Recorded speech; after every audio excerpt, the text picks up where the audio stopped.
Hello, everyone, and welcome back to Geopolitics with Tyberius D. We're here with Radif. He's on camera. If you're watching it on the YouTube episode, be sure to, if you want to get a little bit of that both, you can check this out on the podcast. You check this out on YouTube. If you're in your car, if you're just joining us, you're welcome to do so. Today, we're going to be talking about the magnificent country that is India. And this is going to be as much of a mess as this country is. Now, I'm not saying in a derogatory word. We'll talk about their history. We'll talk about the geography. We'll be talking about the future. The usual thing that we also do. Radif, kick us off. Hey, how's it going? Hope everybody's day is all right. If you want me to just kick right into it, or get into how my day is, or Yeah, how things going for you? You went with the first episode. No, I haven't heard any complaints about people what you did, and there was actually, I think, a compliment saying, "Hey, this guy asked some pretty very very specific questions on France." So at least the audience so far doesn't seem to dislike you. But anyway, if you want to hit the first question, we'll do that. We'll break it all in. yeah, I mean, I appreciate being here. This is a cool place. I actually watched quite a few episodes now that I've actually been on one, so now that it's worth my time. All right, so I guess let's start it off with the baseline question. How did India enter the modern era? Okay, so where the French history episode was stupidly long, there's two problems here, at least that I have. Number one, I am spacey on Indian history. There's parts where I really, really know, and there's parts that I really, really don't. Let's put this into context, and we're largely going to do this in the same way that we did the China episode, which is Indian history is very long, it's very troubled, it's very problematic, but it's actually very similar to Chinese history in that you have a series of empires that will form out from one region of India or another. It depends on what's going on. At the time, we have the Gupta Empire, we'll have the Mauryas, we'll have the Timurids, we'll have the Mughals, we'll have a lot of different folks show up in this area and conquer most of the subcontinent and united under one aegis, or mostly one aegis. But eventually it will break down. And this is largely the history of India for the last 3,000 years. The difference between China and India is very, very different, though. Where China has an emperor that always runs the show, India really doesn't. They just have some kind of like supreme ruler. But that's not... it's not... I don't know, like codified into the Indian mindset, because India really isn't a nation in the way that we think of it. India is far, far more of a confederation, or a basically like a geographic area than it is. In fact, the idea that there is an Indian nation is kind of odd, because it's equivalent in a lot of regards to the EU. India is not in the regard that China is, where an entire ethnicity came in and dominated the region.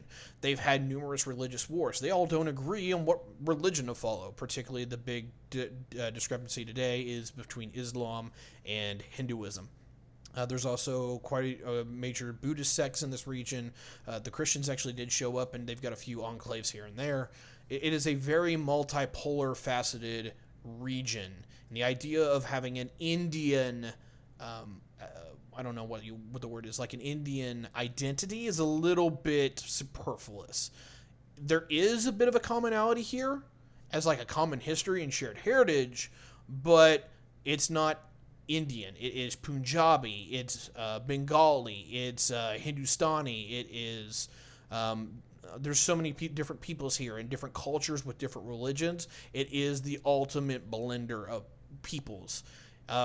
In geopolitics, there's a nickname for this place, Thunderdome, unironically, because there is so many different peoples and so many different faiths and so many different things that all come together into what we think of as India. So, how do we get to the modern India, though? That's the real question. Fast track most of Indian history, all the way up until what we call the Mughals. Now, the Mughals were the successor state after like the Timurid Empire that came in out of Afghanistan, took over most of the Indian continent. Big things to remember, they were largely Islamic. However, this was right during the Hindu resurgence that really had brought Hinduism back from the brink. It almost was wiped out in India, came back in a massive way. It's falling apart. And this is about late 1600s, early 1700s. You have shadow regions off in the south, such as the Moiras.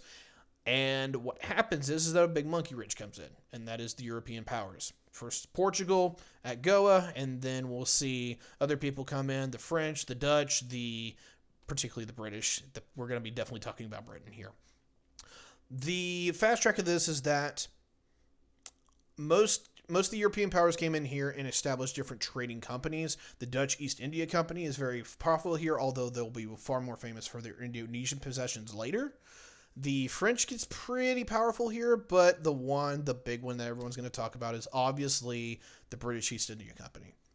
And for a very long time, the British East India Company comes to dominate trade in the region. They're not a monopoly, but they get to the point where they do towards the end of this. What happens? During this confusion of the Mughals falling apart and all these different nation states kind of like falling out of it, there is a kingdom of Bengal that will form. There is numerous kingdoms within the Raj, if you will, that will come out of it. And there's political instability in one, and that would be Bengal, that eventually fires off to where, I can't remember exactly the chain of events that happens here, forgive me, but what ends up happening is that the British East India Company will actually acquire an army and invade Bengal and take over a kingdom as property of the company. Now, people think the corporatocracy is bad today. This is real corporatocracy. Anyway, so the British East India Company comes and they dominate the kingdom. And what the next 100 years will largely be related to is the British East India Company will go out and they'll literally just annex one successor state after another, or they'll puppet them as a general rulership. That will expand until they largely dominate 2/3, if not 7/8, of the Indian subcontinent. What changes here is about 1854 is what's called the Sepoy Rebellion. Basically, a lot of the Indian hired guns that the British East India Company have, they pissed off. And I can't remember exactly what it was, but I think it had something to do with the fact that they were using beef or pork, which obviously is a massive insult to a lot of the soldiers that were using there. It triggered a rebellion, and it took the British Imperial forces and the British Empire to actually come in here and basically set the record straight, and they would actually annex the. Wait, hold on. You said beef or pork Yeah. to Oh no! Unironically, it was if I remember correctly, it like, was. did they mean to do it? Did they mean for it to be an insult like that, or? I don't think they understood it. Oh, okay. I thought they meant for that. I was like, that's brutal because you No, both get the Muslim population that can't eat pork. yeah, I can't remember if they insulted the Hindus with beef Okay. or if it was the Muslims with pork, but I do and I remember this actually from my history teacher in high school. But anyway, if what I was told was correct, was when the Sepoy Rebellion was triggered by a religious affront, and most of the Sepoy soldiers were of some religious denomination, they got really pissed off. Anyway, make a long story short, is that they go into full rebellion, and most of the company's hired guns literally turn against them. The British Army shows up, and they basically come in and they restore order, and they will eventually, the Crown of England will decide that the British East India Company will actively be usurped into the authority of the crown in the country itself. And so for every bit of 100 years, from like, I think, what is it, it's about 1754 when Bengal is annexed, or just after that, I can't remember the exact year, but all the way up to about 1854 when the Sepoy Rebellion happens, is that India will be ruled by a company, more or less, and it will be slowly pulled together under a British monetary rule.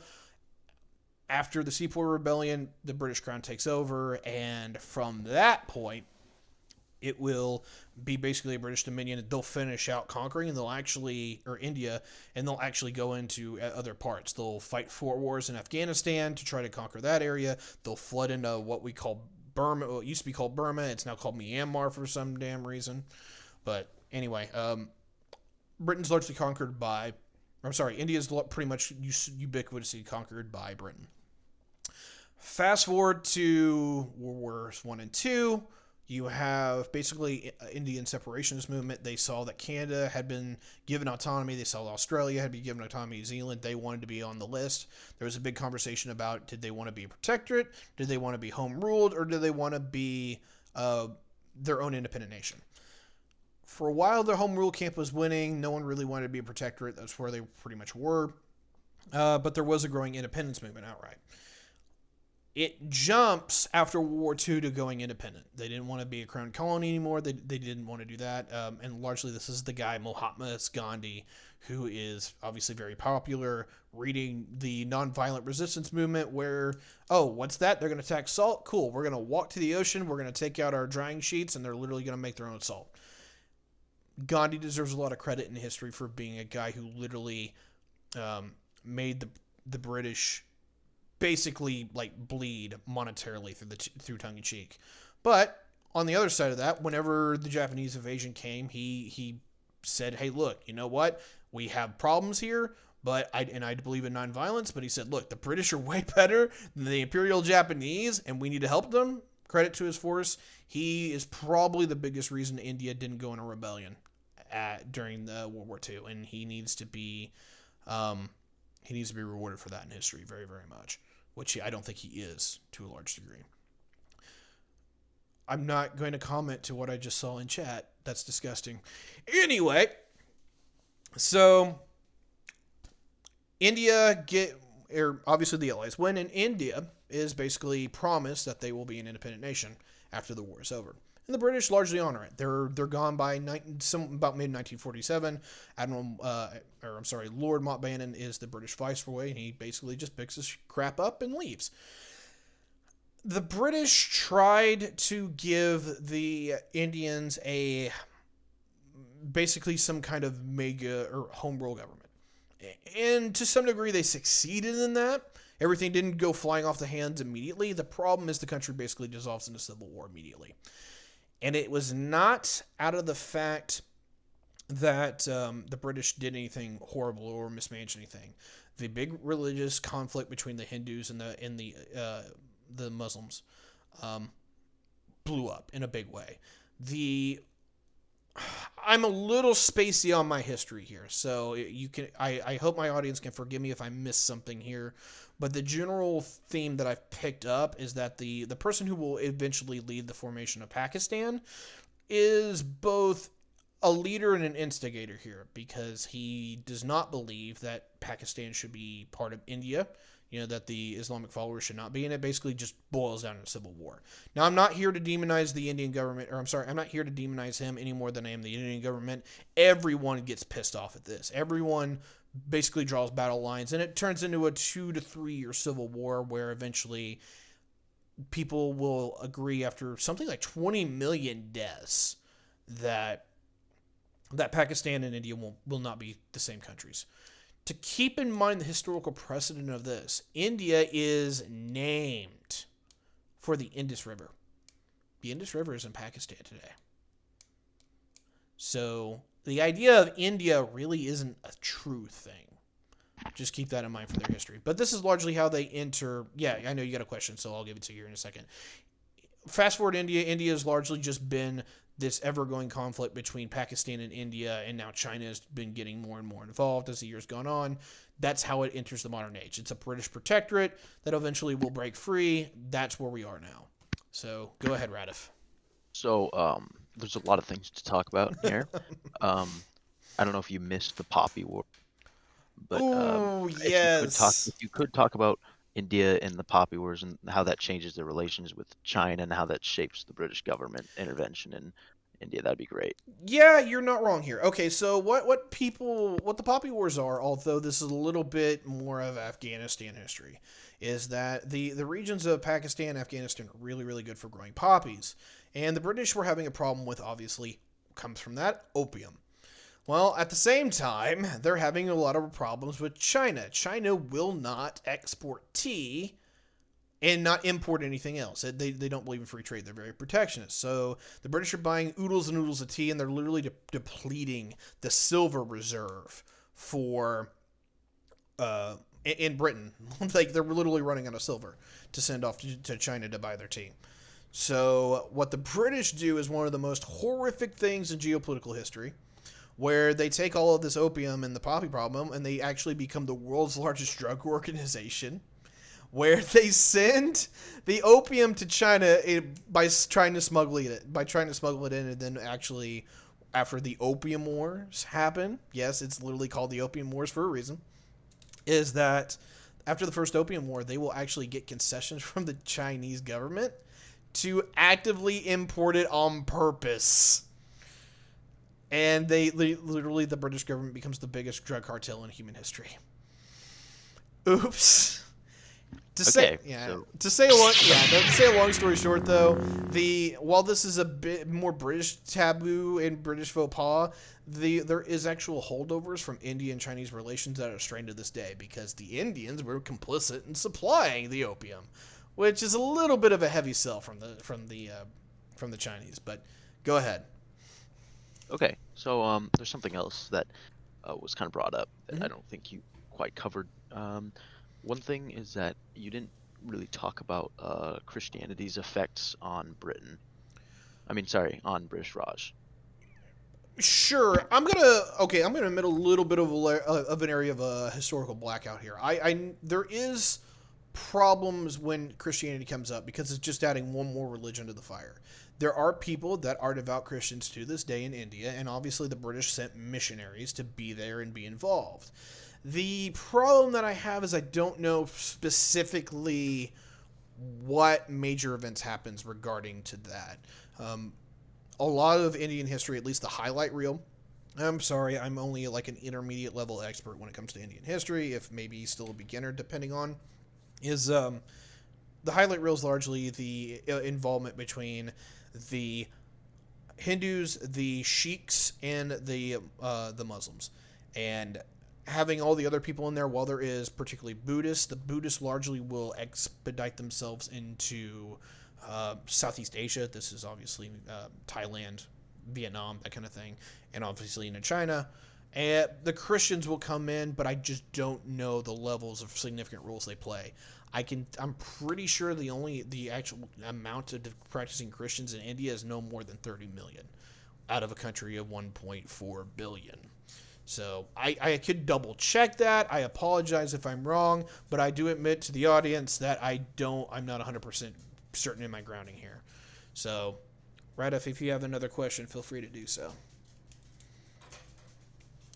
He turned off his webcam, so he might be gone. Um, There we go. no, no, no. I got another question for you.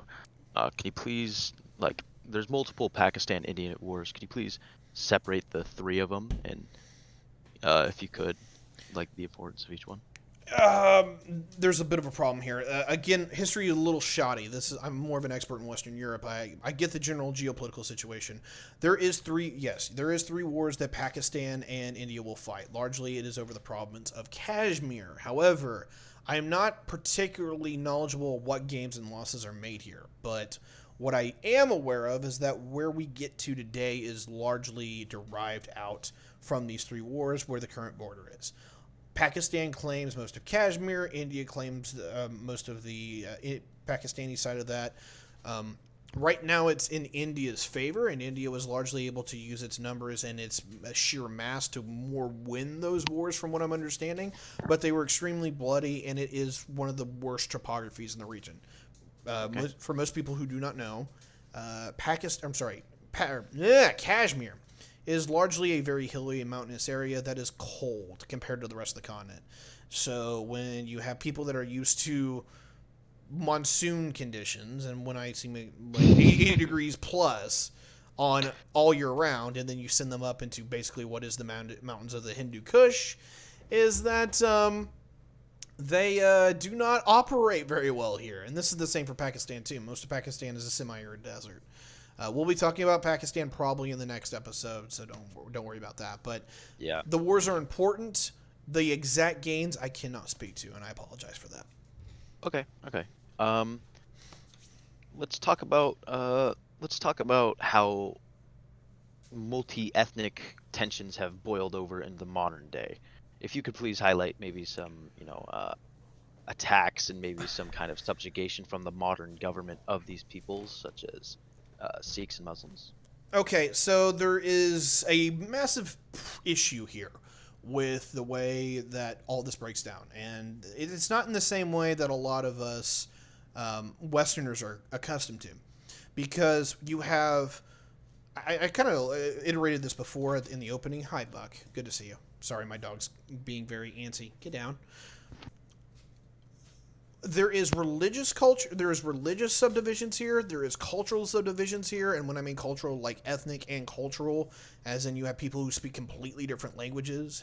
Or um, there is, I am so sorry, there's like Hyderabad, there is the Marathi, there is Bengali. These people actually have consider themselves different peoples with different ethnicities, and if I remember, most of them have different languages. But also religion plays an overlap here, because there's certain areas like what is now Pakistan, but also in northern India, which I can't remember the major region that I need to right now. I'm sorry, largely Islamic, that they kind of have built a coalition around where they say, look, our differences aside, our religion is more important.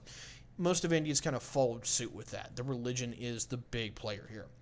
The region that Punjab is a little weird is they have their own major religion in the region, and that is Sikhism, which is they basically blended um, tenets of Islam and tenets of Hinduism into their own thing. And by the way, these are the real people with real turbans. It's not the Arabs. It's not the followers of Islam. The real turban people, those are Sikhs. Those are the ones with the turbans that, obviously the former caliphs used to wear. They're the ones that still hold that tradition. Right. Yeah, those are the real folks. Those are Sikhs. They're All not right. Hindus. So, but anyway, to break down these problems exist to this day. And actually, one of the big things that I'm hearing, although I'm not an expert on this particular deal, is that I have heard from multiple people in the community that are more expert in this area that Prime Minister Modi, which love him or hate him, the problem that he is actually doing is that he is a bit of a right-wing extremist. And if what I'm hearing is correct, and you forgive me if I'm a little wrong here, is that what he has actively been doing is he openly pokes at ethnic and cultural divisions in India to spark riots, to galvanize people behind his coalition. That the world's all falling apart, and that we need more authoritarian measures to actually keep everything in check. I would love for that to be wrong, but I'm hearing that consistently from other people that are far more expert in that field. So we may see an India that is has a higher level of ethnic strife, and it may even be on purpose in the coming years, which is frightening to say the least.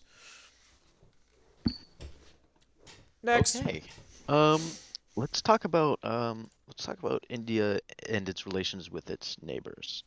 Obviously this is going to be I'm gonna try to make it as short as possible. Sure. Just tell me, with the exception of Pakistan, I think you kind of covered a lot of Pakistan, A little bit. why they hate each other.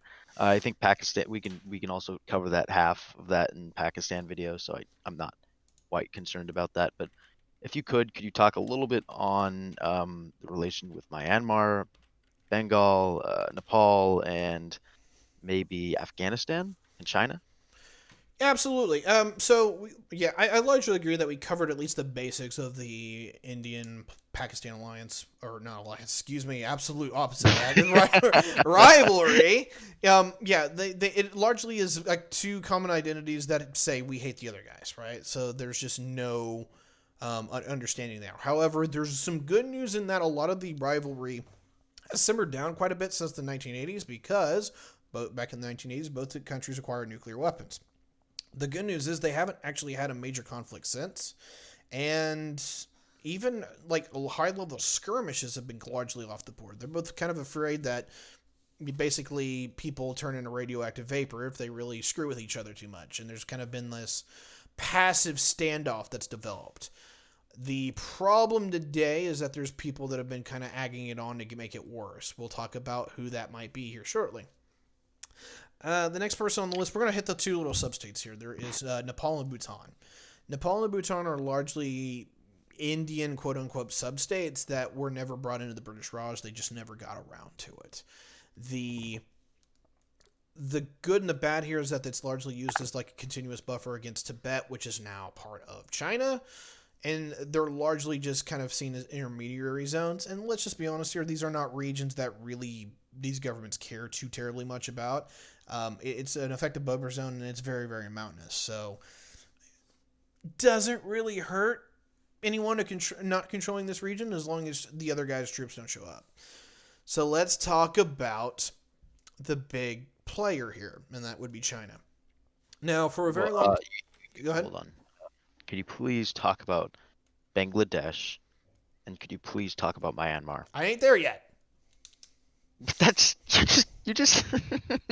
I'm not there yet. Let me get there. All right, so let's go into China, because China is for a while it was largely the Chinese came in, they conquered Tibet as like a protectorate region, and that was largely it. There was some bad relations as the Tibetan leader, the Dalai Lama, left and India harbored them, and there was give and take, ever growing relations that went to crap there since. There was one war, or at least one major skirmish. There's a debate on whether it was an actual war or not between China and India. It was largely inconclusive, as the battle zone is largely one of the most mountainous and hilly terrains on the planet.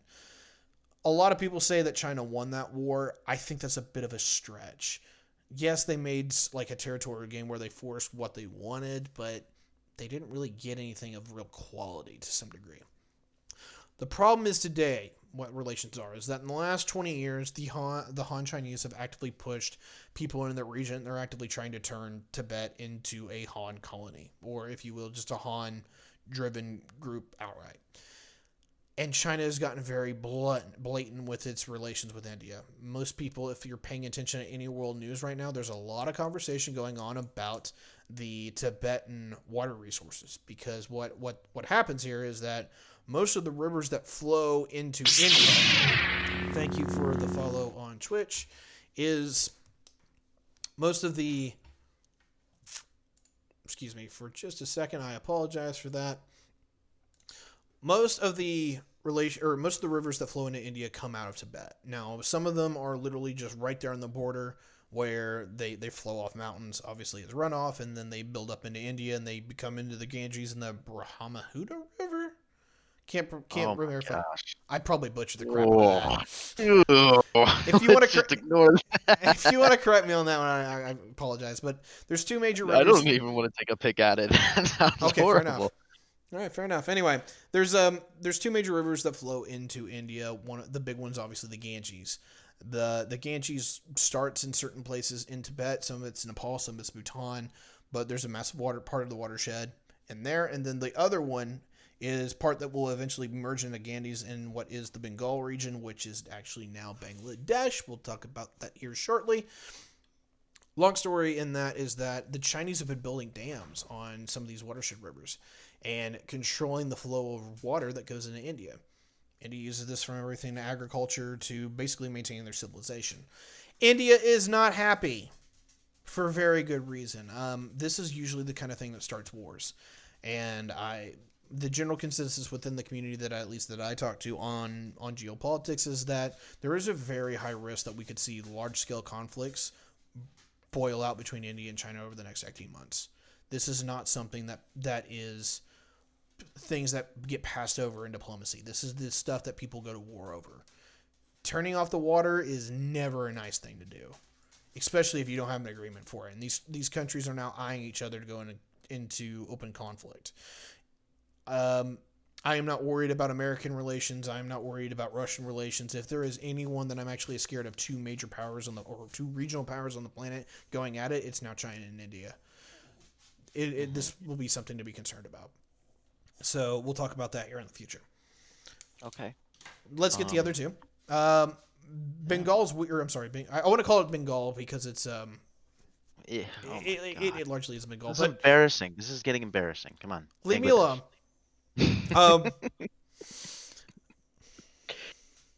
I'm drawing a blank on this country's name now.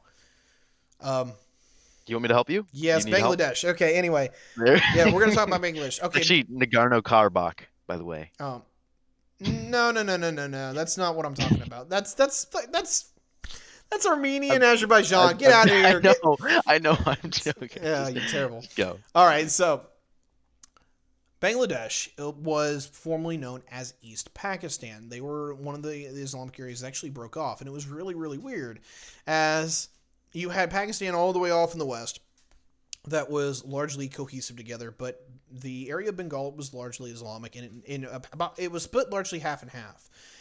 The area of East Bengal is now largely known as Bangladesh, and that is a more religiously Islamic culture, although they don't seem to be as belligerent about it as the Pakistanis do. Basically, the long and the short here was that Bengal used to be part of was East Pakistan, and India actually supported their bid for independence because they were felt like they weren't left to their own devices. They weren't able to govern themselves.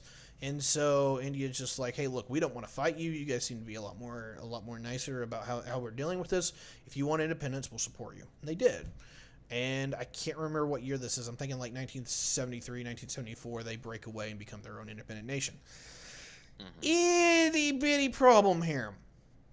Bengal is, to a large degree, has had decent relations with India. There's a few border issues that they're trying to work out, but largely it's not too much of a terrible issue. You mean Bangladesh? Bangladesh, yes. I keep calling it Bengal. I'm sorry. This is Bengal. This area is known as Bengal. It's called Bangladesh because of that. Man. Yeah, whatever. Anyway, so Bangladesh has some border disputes with India, but it's not too terribly bad. The problem that we have here is that while India is trying to build itself into a modern economy, Bangladesh is one of the most impoverished places on the planet. They don't have much in the way of industry, they don't have much in the way of resources, and really the only thing that could actually help them is being part of India. But they have yet to make a decision on whether that's something they truly want to do. So far, as long as they can't get over the religious aspect, that's not an option for them, which means they can't tie themselves into the greater whole in the economy of scale that is India.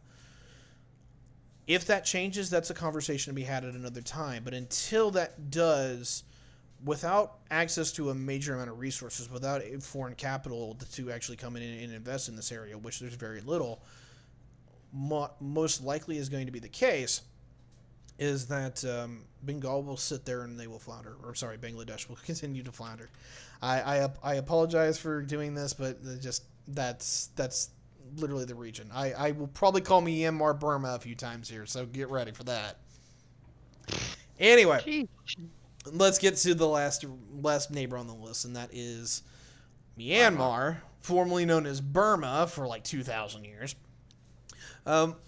Indian and Burmese history is a little weird.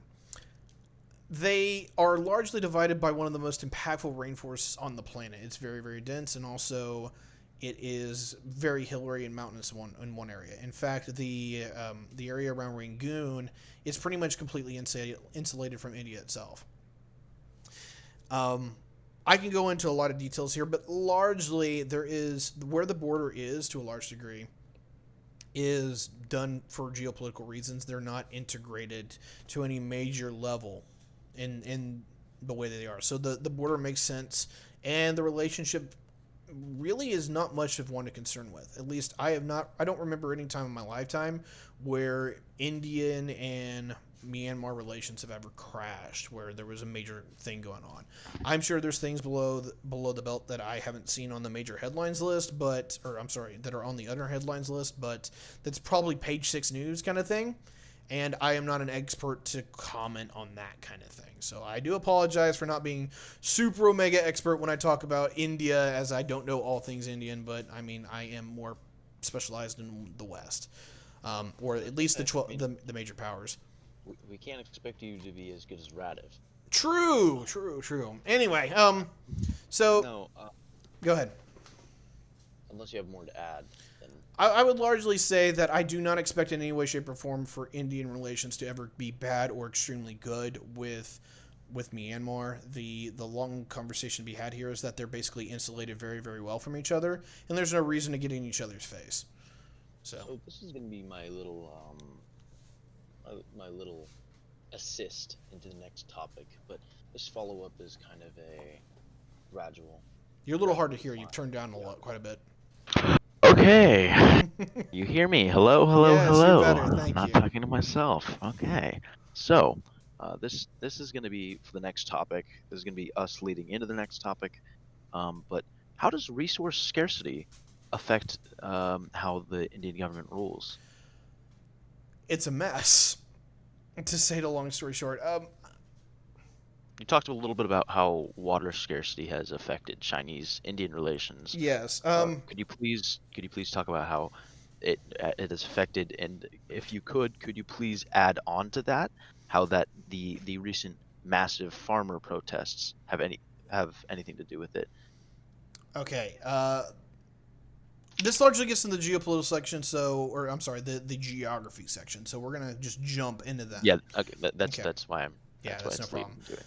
India Around. has a lot of resources, but they're very, very scattered, and it's very, very locale dependent. Way worse than everyone else. Okay, so let me go around like certain areas of India and kind of give you like a shape here.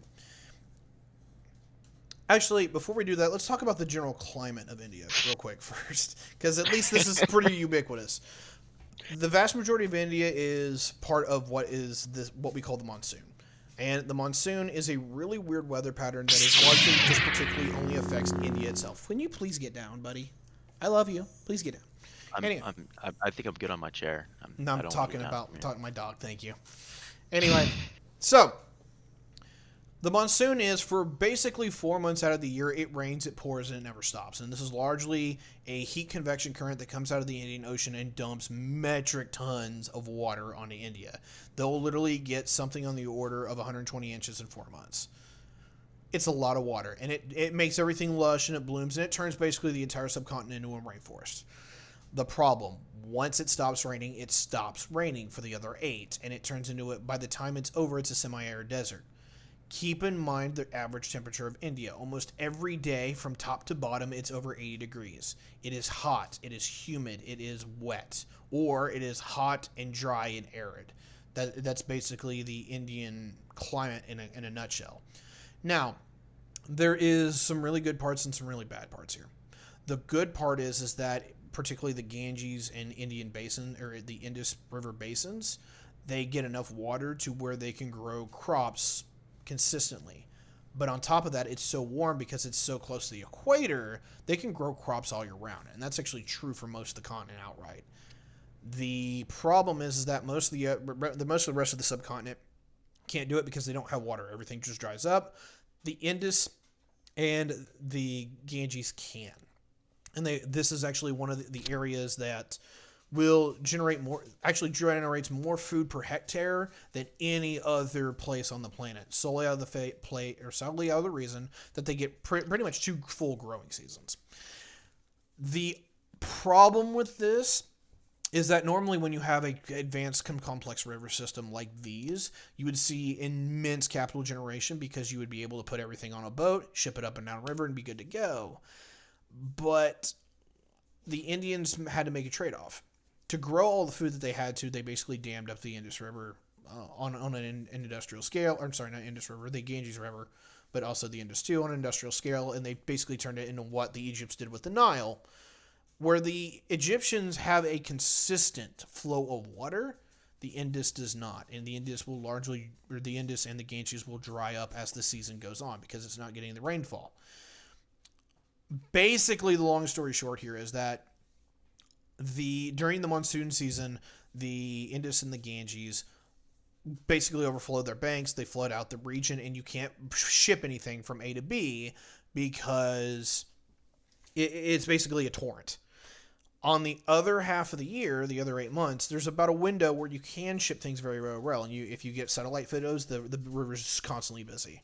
But when it gets to the later in parts of the year, the problem is that you can't ship anything because the river's too shallow. And largely everything is actually soaked up into irrigation to a large degree. Obviously, it's not just a trickle. It's not the Colorado River in the United States where it literally doesn't even get to its estuary anymore. But a lot of the possible shipping is not done because of the monsoon season will change the course of the river and literally wash out entire areas. So your navigation charts aren't consistent from year to year. And then on top of that, whenever you get to the other half of the year, you'll have things so low that you can only get like a skimmy to go across the water. It doesn't work out very well. Okay, so let's get to geography. Well, hold on. Sure, go ahead. Before we jump into the whole new section completely, um, I actually forgot to ask you about industrialism and how it affected India. You Ooh. you I'm sorry. I know this is a massive topic, No, it but is. It is. but the industrialism effect the effects of industrialism on India is so apparent today Yeah, it that is. it has to be talked about, especially when we have New Delhi with non-humane pollution levels. We need to talk about it. So Sure. Yeah, you're not wrong. So there's a history section of this and there's a future section of this, and it's going to be really weird.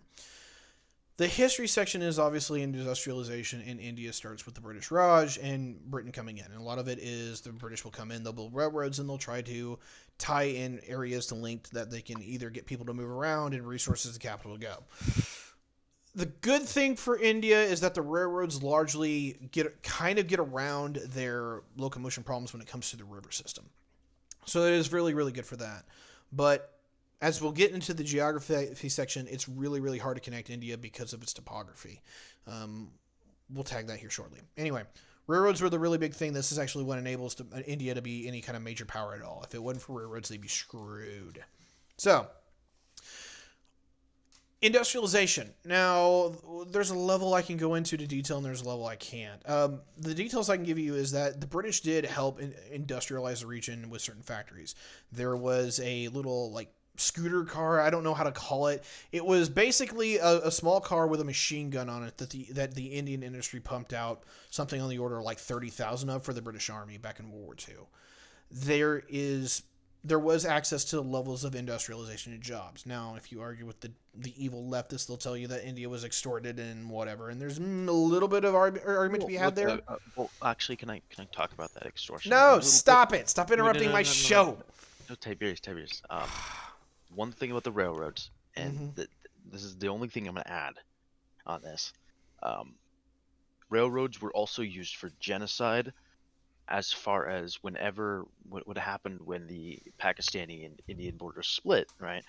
What happened is, since we saw mass migrations of certain ethnic, peoples, right, over a fast period of time, what happened is a lot of pirates actually utilized the railroad system while migrants, like Muslim migrants, were moving east, and Hindu migrants were moving other way around.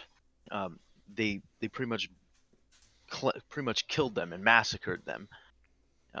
Horrible things. I just wanted to add that on. I know if we didn't mention it, there would probably be somebody who would probably get mad at us. So I'm sure there'd people that'd be mad of. Number one, I try not to speak about everything that I don't know about, and this is one of those instances. When I spoke earlier about when India split apart from India-Pakistan, it was a civil war and 20 million people died, if not more. I'm not going to get in every nitty-gritty detail because, quite honestly, I'm not taking sides in that knife fight. There is a lot of people that are very, very, very upset with how everything ended up going down, and I'm not. I just don't have a vested interest in that. So, but yeah, sure. Sorry, Anyway, when it comes to the use of railroads, and I've got a question from chat that I'm going to reassert here, is that it bases locomotion, which I actually need to cover as his own episode, is how. Actually, no. Go watch the transportation and generation of capital episode. Generating wealth episode is what it's called. Go watch that. That talks about how locomotion changes how things are made and how things are developed. Railroads are just the best way to go in any country that doesn't have access to waterways, and so that's the primary way of getting around and using. And I've got people correcting me in chat that it was 81 million killed in the Civil War, which I totally could believe. I'm sorry if I don't have my exact numbers here. Anyway.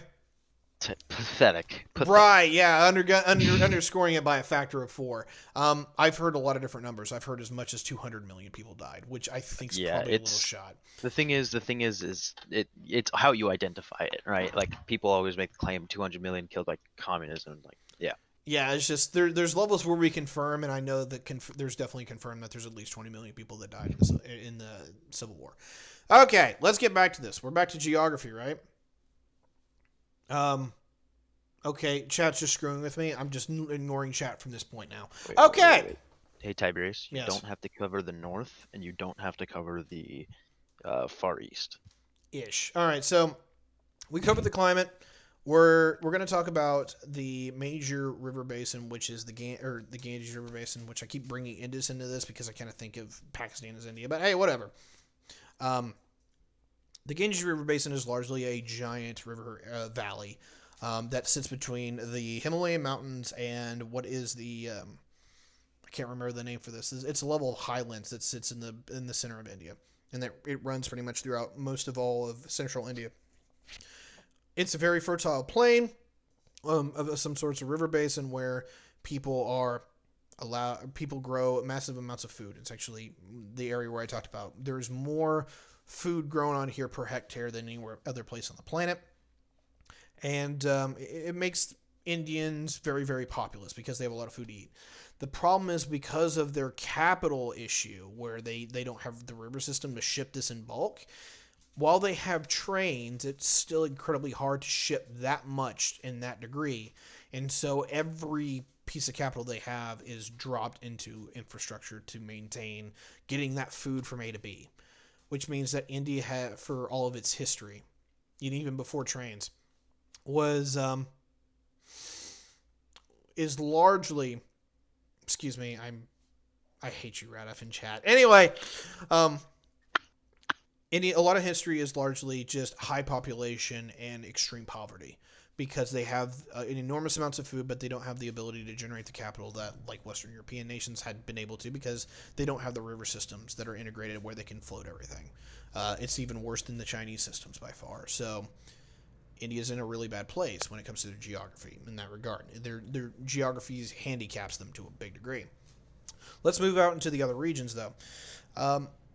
Getting into the central part of India, it is largely a level of highlands. If you get off more towards the west, it's damn near mountainous, where you have physical jetted cliffs. It's a lot like the Chinese Yuan province.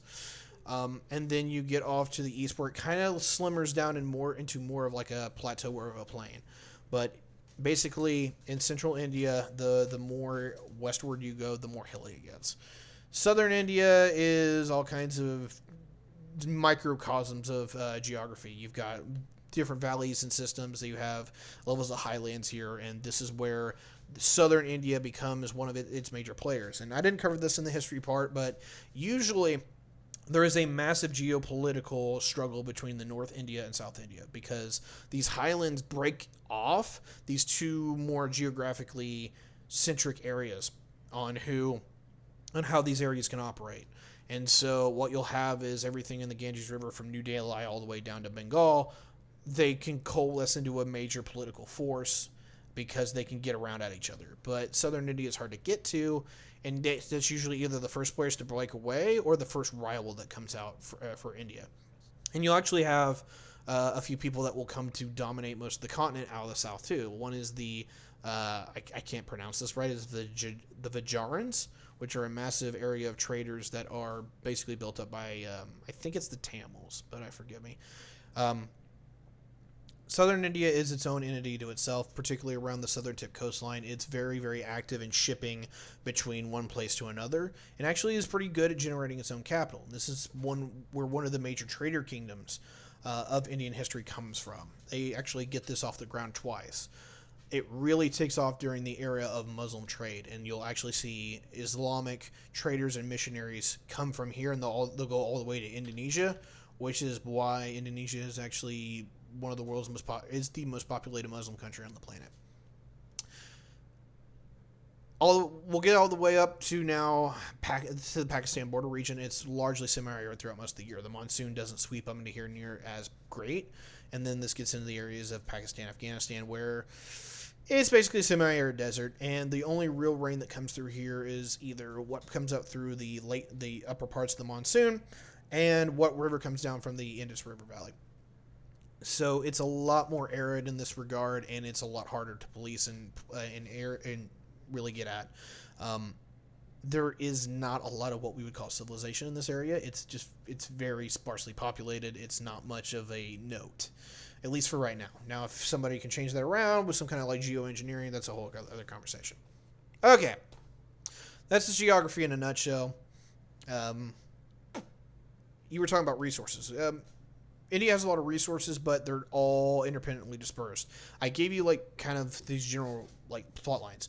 Um, India has a lot of food in the Ganges River Basin, but they can't really get it out to the rest of the world without shipping it through Bangladesh, which is really really hard for them because they don't have a really good trading relationship from what I'm aware of.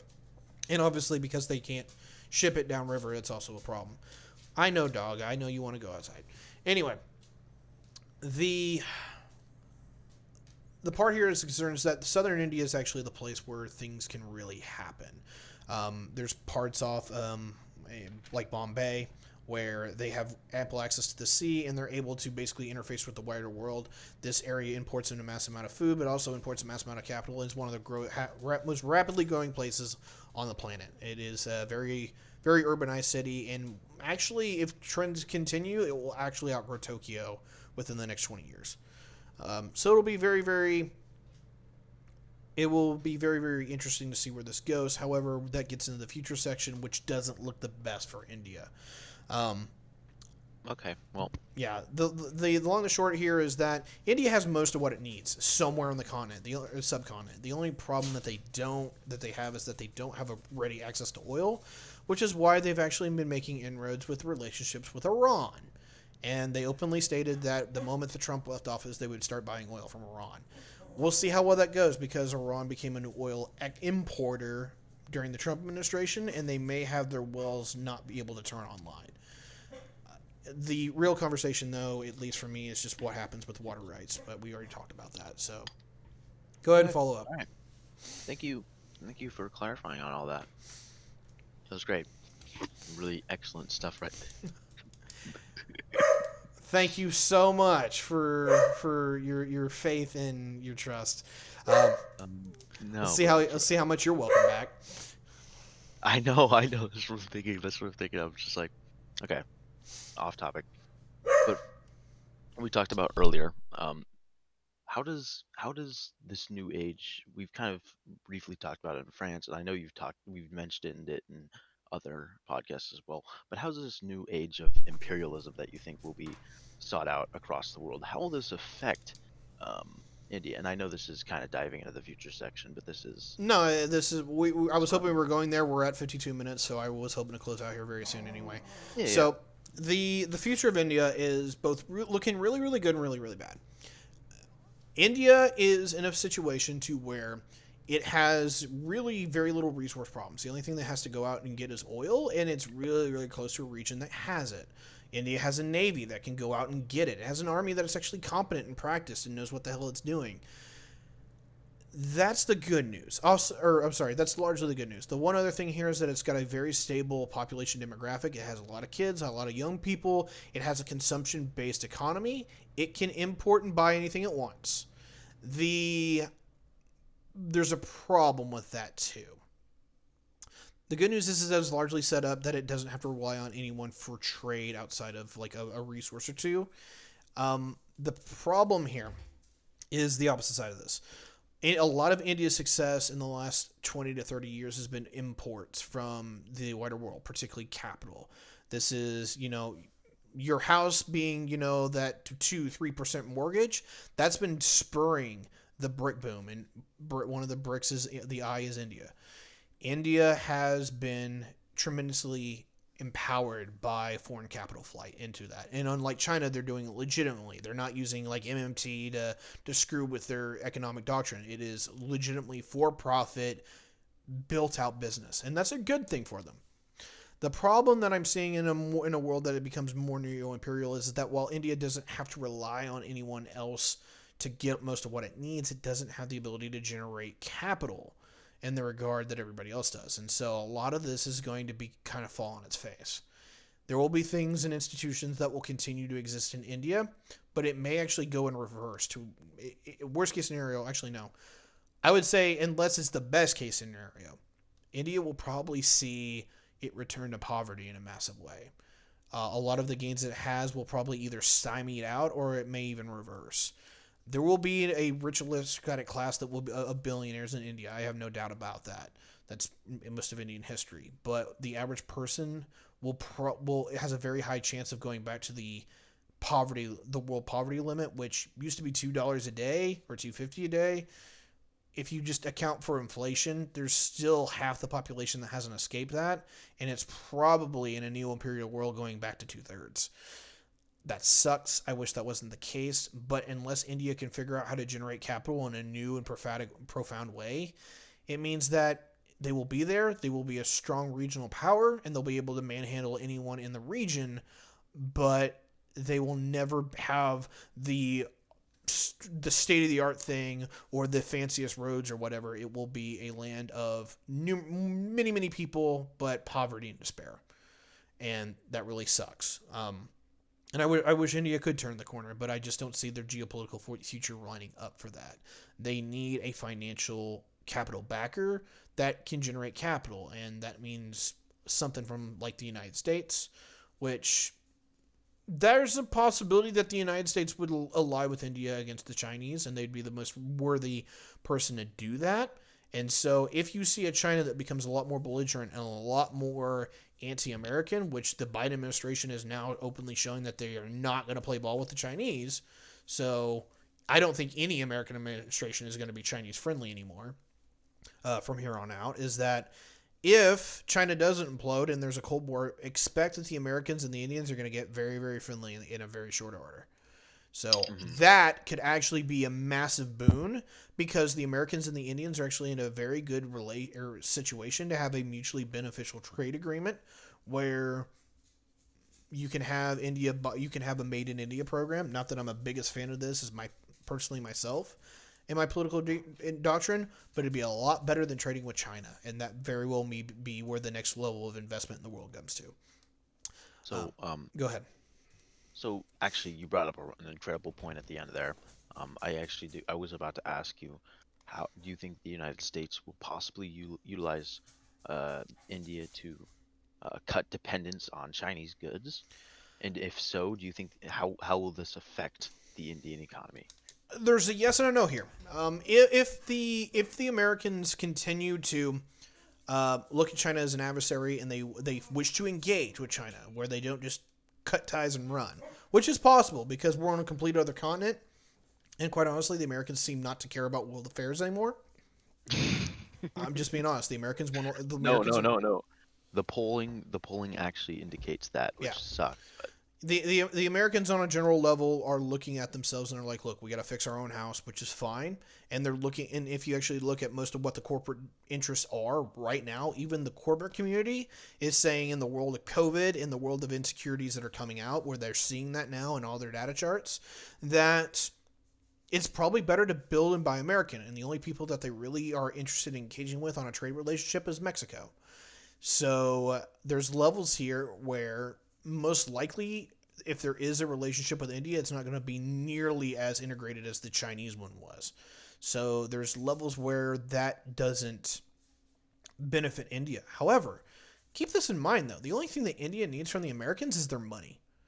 And if America wants to kind of direct India and how to play by their rules, that's probably what's going to be the modus operandi anyway, is that the Americans will, let's just be honest here.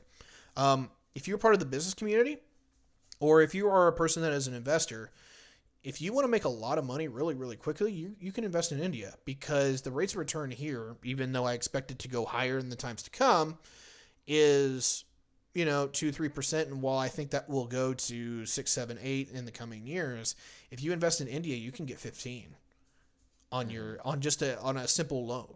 So yeah, there's gonna, if you want Wall Street to go crazy, if you want capital systems and capitalism to go crazy, any political party that openly embraces big money is going to be looking at having a very strong and fervent relationship with India to have capital go there and reap huge rewards. That's very possible. And I think that actually is something on the table. The real question will be, does China implode like I'm expecting? Or does it actually become a rival superpower? If it is a rival superpower, I guarantee you by the end of this decade, the United States-Indian relationship is going to be a lot stronger and a lot more involved. That does address how we handle problems here as well, which we talked about in the United States episode. So India. Last Um, question. Last question. Yep. It's on everybody's minds. We talked about we talked about industrialism. How do you think automation will affect the Indian workforce, and what effects do you think automation will pose, and what problems will it pose for the Chinese, not for the Chinese, for the uh, Indian workplace, and what effects it will have with world relations with India? Sure. The general level here, at least from the price point is concerned, is that the Indian economy has very little to fear from automation.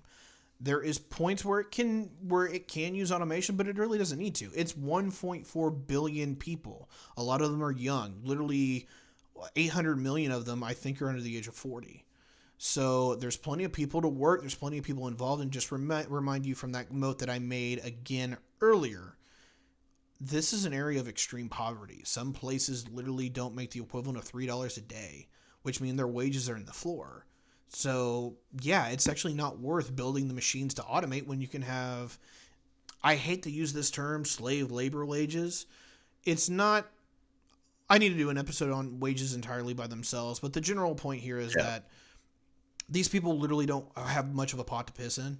And I hate to use a more profanic phrase here, but that's just one of the things around here is that these people can barely afford the food that they eat.